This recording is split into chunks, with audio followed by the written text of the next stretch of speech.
लोकतंत्र में हो सकता है, तो हम तो अंग्रेजों की काल की समस्या का समाधान मांग रहे हैं। हम तो अंग्रेजों की काल की समस्या का समाधान मांग रहे हैं। तो राम जी ने तो तमाम विस्थापितों को मजबूती दिया है, तमाम विस्थापितों को, जिनका जमीन 50 साल पहले टाटा ने लिया है, डीवीसी ने लिया है, वेदांता ने लिया है, सीसीएल ने लिया है, बीसीसीएल ने लिया है, ईसीएल ने लिया है, एचईसी ने लिया है, हिंडाल्को ने लिया है, मौजूदा आम्रपाली एनटीपीसी ने लिया है, 50 साल पहले लिया है। जब राम जी की समस्या का समाधान 500 साल बाद यही लोकतंत्र का बुनियादी, यही लोकतंत्र का सर्वोच्च न्यायालय करता है, तो 50 साल पहले जो हमारा जमीन अधिग्रहण हुआ है विकास के नाम पे, जो आज खाली पड़ा है, जो टाटा के कब्जे में है, कहीं एचईसी के कब्जे में है, कहीं हिंडाल्को के कब्जे में है, कहीं एनटीपीसी कब्जे में है, तो क्या हमारा भी अधिकार नहीं बनता है कि लोकतंत्र उसका समाधान करे? बनता है कि नहीं बनता है भाई?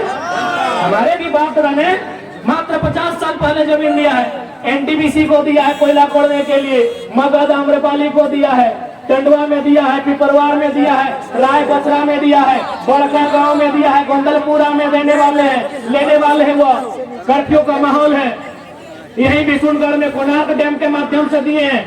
तो हमें भी इस लोकतंत्र में उतनी ही आस्था है।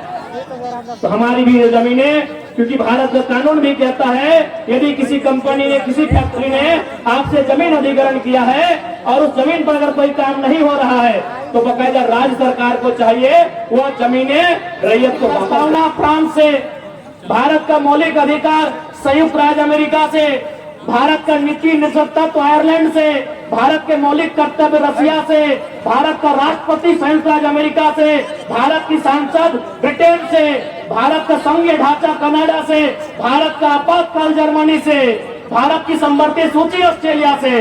तो 1932 अंग्रेजों का कहने चलेगा? ये व्यवस्थाएं अंग्रेजों की, ये व्यवस्थाएं अंग्रेजों की। अच्छा एक बात बताइए, हजारीबाग में भी डीसी है ना? डीसी मतलब समझते हैं आप लोग? Deputy collector. अच्छा एक बात बताइए, कलेक्टर का मतलब क्या होता है?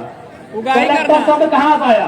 कलेक्टर शब्द आया है कलेक्ट से। कलेक्ट माने क्या होता है? कलेक्ट करना, कोनो चीज इकट्ठा करना, जमा करना।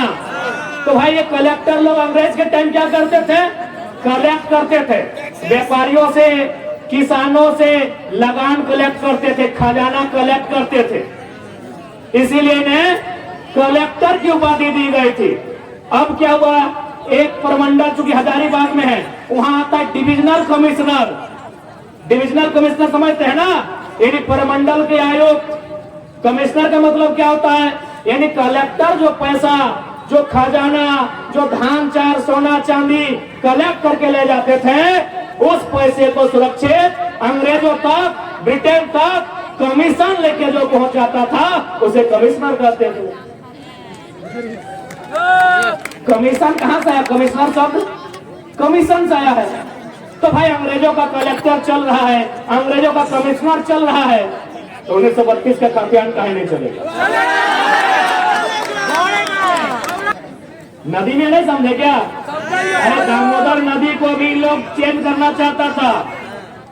ये पैसे के लालची लोग, क्योंकि दामोदर नदी के नीचे मैक्सिमम कोयला है, ये लोग दामोदर नदी के बहाव को बदलना चाहता था। यानी यहाँ के पहाड़ में खनिज, यहाँ के नदी में खनिज, यहाँ के नालों में खनिज, इसीलिए जानबूझ के झारखंड की व्यवस्था को चौपट किया गया है।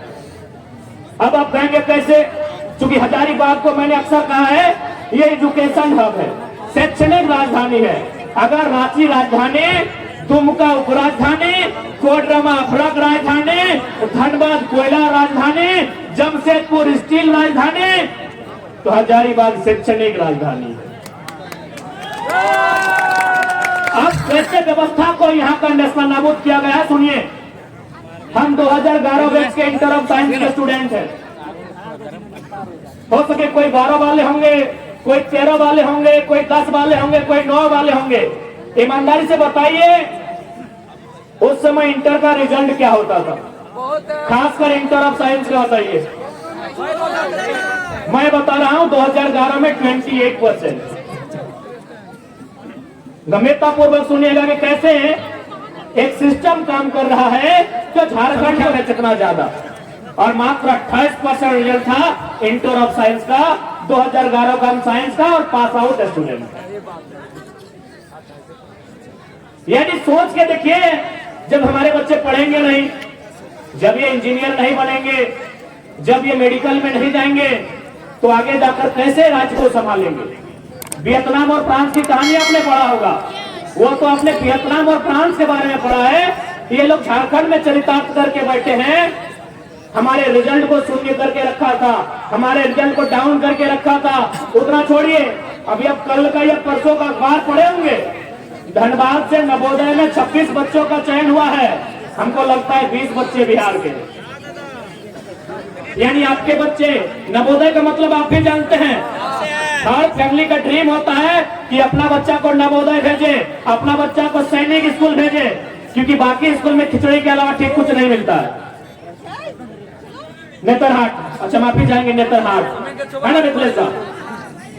आज जितने भी नौजवान यहाँ बैठे हैं, आपके घर में बेटा या बेटी जब जन्म लेती है और आप पहला प्रयास यही करते हैं कि अपना बच्चा को नेतरहाट भेजेंगे, सैनिक स्कूल में भेजेंगे। तमन्ना होती है कि नहीं? लेकिन वहां भी बाहर के लोगों का कब्जा है। हमारे बच्चे कहाँ मिलेंगे? जहाँ स्कूल का ड्रेस कभी पीला कभी हरा होगा वहां मिलेंगे, और जहाँ खिचड़ी 2-3 वैरायटी में मिलेगी वहां मिलेंगे।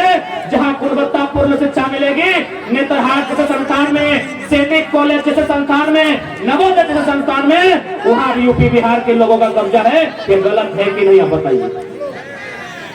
अरे भाई, लोग बोलते हैं कि आप बाहरी बिक्री करते हैं। हम लोग नफरत नहीं बांटते हैं, आप हमसे नफरत करते हैं कि हमें जानबूझकर फेल करते हैं, आप हमें मौका नहीं देते हैं। एक बात बताइए, यही बगल में विनोबा भावे यूनिवर्सिटी है, कि हमने कभी गेट पर जाकर यह कहा कि एचओडी सर गो बैक, आप यूपी से चले जाएं, आप राजस्थान से चले जाएं, आप बिहार से चले जाएं? कि हमने कहा? नहीं कहा, क्योंकि यूनिवर्सिटी में जो प्रोफेसर आते हैं वो सेंट्रल का विषय होता है, वो जेआरएफ करने वाले लोग होते हैं, उससे ऊंची ऊंची उपाधियों को, उपलब्धियों को हासिल करके आते हैं। हमने कभी प्रोफेसर का विरोध नहीं किया है, लेकिन यदि कोई प्राइमरी टीचर बन के आएगा यूपी बिहार से, विरोध होगा कि नहीं, आप ही बताइए। होगा कि नहीं? अरे भाई, हमने प्रोफेसर का विरोध नहीं किया।